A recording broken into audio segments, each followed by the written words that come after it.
এই যে দেখতে পাচ্ছ, এটা বাটা মাছ। আর এখানে আছে পাবদা মাছ, বড় বড় পাবদা, এই যে। আর এখানে আছে ইলিশ মাছ, দেখাচ্ছে, এই যে দেখতে পাচ্ছ। এই 550 হয়নি, 50 কম,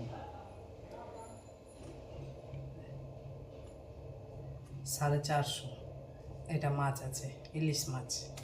এই যে দেখো বন্ধুরা, ফ্রিজে রেখে দেবো, সে বলে আজকে রান্না করব না। এই যে পাবদা মাছ।